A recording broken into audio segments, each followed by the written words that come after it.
বাংলার শ্রেষ্ঠ শিশু সাহিত্যিকদের একজন হলেন সুকুমার রায়। পাগলা দাশু চরিত্রটি তার অসামান্য সৃষ্টি। পাগলা দাশু আর তার স্কুলের বন্ধুদের গল্পগুলির মধ্যে যে নির্মল হাস্যরসের সন্ধান পাওয়া যায় তা শুধুমাত্র ছোটদেরই নয়, বড়দেরও সমানভাবে আকৃষ্ট করে। ক্ষুদে শ্রোতাদের অনুরোধ, তারা যেন স্কুল পড়ুয়াদের দুষ্টুমিগুলো কোনোভাবে অনুকরণ বা অনুসরণ না করে। শুরু হচ্ছে দাশুর খ্যাপামি গল্পটি। পাঠ বিশ্বনাথ বসু। আবহ ও শব্দ নিয়ন্ত্রণ অরিজিৎ পাল।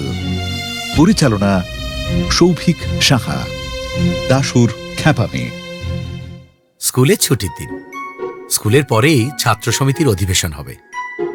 তাতে ছেলেরা মিলে অভিনয় করবে। দাশুর ভারী ইচ্ছে হলো সে একটা কিছু অভিনয় করবে। একে ওকে দিয়ে সে অনেক সুপারিশ করিয়েছিল, কিন্তু আমরা সবাই কোমর বেঁধে বললাম সে কিছুতেই হবে না। সেই তো গতবার যখন আমাদের অভিনয় হয়েছিল, তাতে দাশু সেনাপতি সেজেছে। সেবার সে অভিনয়টা একেবারে মাটি করে দিয়েছে। যখন ত্রিচূড়ের গুপ্তচর সেনাপতির সঙ্গে ঝগড়া করে তাকে দ্বন্দ্বযুদ্ধে আহ্বান করে বলল, সাহস থাকিলে খোলো তলোয়ার, দাশুর তখন তবে আয় সম্মুখ সমরে বলে তরোয়াল খুলবার কথা। দাশুটা আনাড়ির মতো টানাটানি করতে গিয়ে তরোয়াল তো খুলতেই পারল না, মাছ থেকে ঘাবড়ে গিয়ে কথাগুলো বলতে ভুলে গেল। তাই থেকে গুপ্তচর আবার হলো তলোয়ার বলে হুঙ্কার দিয়ে উঠল। দাশুটা এমনি বোকা, সে অমনি দাঁড়া দেখছিস না বকলেস আটকে গেছে বলে চেঁচিয়ে তাকে এক ধমক দিয়ে উঠল। ভাগ্যিস আমি তাড়াতাড়ি তলোয়ারটা খুলে দিলাম, তা নাহলে ওইখানেই অভিনয় বন্ধ হয়ে যেত। তারপর শেষের দিকে রাজা যখন জিজ্ঞেস করলেন, কি বা চাহ পুরস্কার কহ সেনাপতি, তখন দাশুর বলবার কথা ছিল, নিত্যকাল থাকে যেন রাজপদে মতি। কিন্তু দাশুটা তা না বলে তার পরের আরেকটা লাইন আরম্ভ করে হঠাৎ জিভ কেটে এই চা ভুলে গেছিলাম বলে আমার দিকে তাকিয়ে হাসতে লাগলো।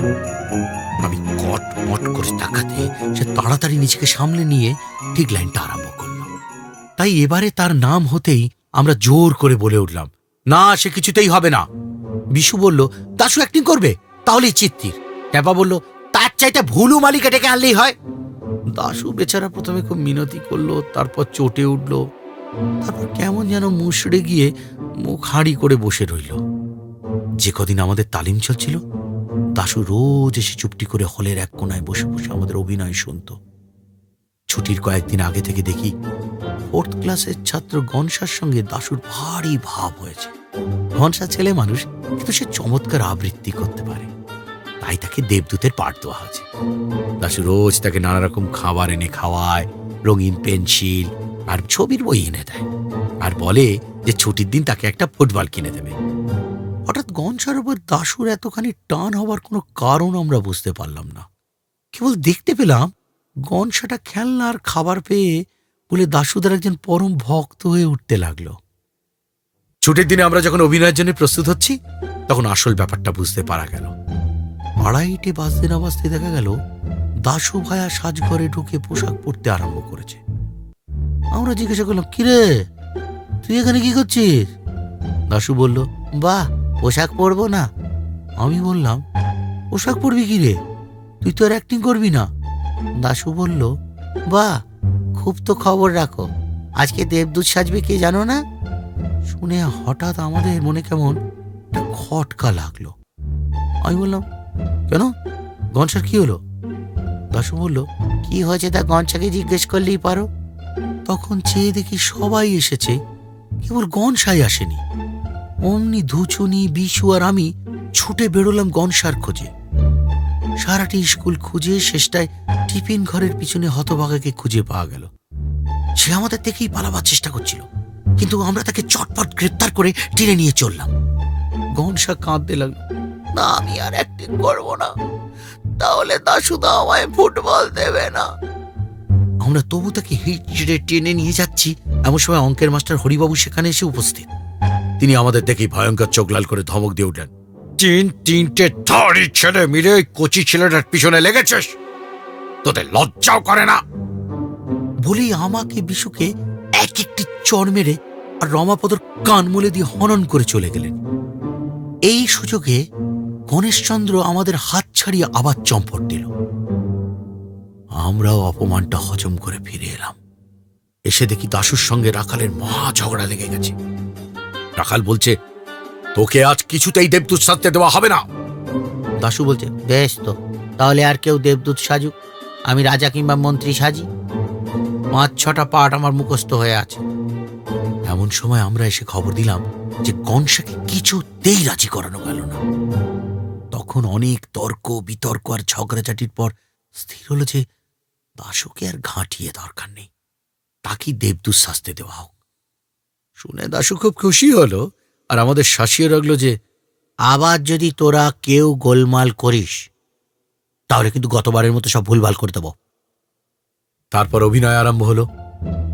প্রথম দৃশ্য, দাশু বিশেষ কিছু গোলমাল করেনি, খালি স্টেজের সামনে একবার পানের পিক ফেলেছিল। কিন্তু তৃতীয় দৃশ্যে এসে সে একটু বাড়াবাড়ি আরম্ভ করলো।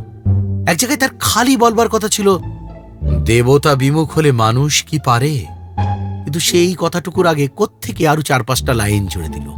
আমি তাই নিয়ে আপত্তি করেছিলাম, কিন্তু দাশু বলল, তোমরা যে লম্বা লম্বা বক্তৃতা করো সেবেলা দোষ হয় না, আমি দুটো কথা বেশি বললেই যত দোষ। এও সহ্য করা যেত, কিন্তু শেষ দৃশ্যের সময় তার মোটেই আসবার কথা নয়। তা জেনেও সে স্টেজে আসবার জন্য জেদ ধরে বসলো। আমরা অনেক কষ্টে অনেক তোয়াজ করে তাকে বুঝিয়ে দিলাম যে শেষ দৃশ্যে দেবদূত আসতে পারে না, কারণ তার আগের দৃশ্যেই আছে যে দেবদূত বিদায় নিয়ে স্বর্গে চলে গেলেন। শেষ দৃশ্যেও আছে যে মন্ত্রী রাজাকে সংবাদ দিচ্ছেন দেবদূত মহারাজকে আশীর্বাদ করে স্বর্গপুরীতে প্রস্থান করেছেন। দাশু অগত্যা তার জেদ ছাড়ল বটে, কিন্তু বোঝা গেল সে মনে মনে একটুও খুশি হয়নি। শেষ দৃশ্যের অভিনয় আরম্ভ হলো।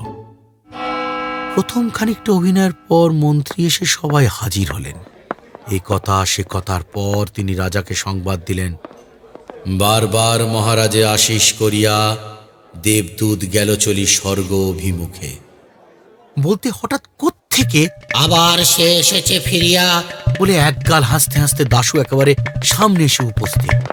হঠাৎ এই রকমের বাধা পেয়ে মন্ত্রী তার বক্তৃতার খেই হারিয়ে ফেলল। আমরা সকলে কিরম যেন ঘাবড়িয়ে গেলাম। অভিনয় হঠাৎ বন্ধ হবার জোগাড় হয়ে এলো। তাই দেখে দাশু খুব সর্দারি করে মন্ত্রীকে বলল, বলে যাও কি বলিতেছিলে। তাতে মন্ত্রী আরো কেমন ঘাবড়ে গেল। রাখাল প্রতিহারী সেজেছিল। দাশু কি যেন বলবার জন্য যেই একটু এগিয়ে এসেছে, অমনি দাশু চেয়েছিল জোর করে ঠেকাতে আমার এই হতভাগা বলে এক চাঁটি মেরে তার মাথার পাগড়ি ফেলে দিল। ফেলে দিয়েই সে রাজার শেষ বক্তৃতাটা, এ রাজ্যেতে নাহি রবে হিংসা অত্যাচার, নাহি রবে দারিদ্র যাতনা ইত্যাদি নিজেই গড়গড় করে বলে গিয়ে যাও সবে নিজ নিজ কাজে বলে অভিনয় শেষ করে দিল। আমরা কি করব বুঝতে না পেরে সব বোকার মতো হাঁ করে তাকিয়ে রইলাম। ওদিকে ঢং করে ঘন্টা বেজে উঠল আর ঝুপ করে পর্দাও নেমে গেল। আমরা তো সবাই রেগে মেগে লাল হয়ে দাশুকে টেনে ধরে বললাম, হতভাগা, দেখ দেখি সব মাটি করলি, অর্ধেক কথাই বলা হলো না।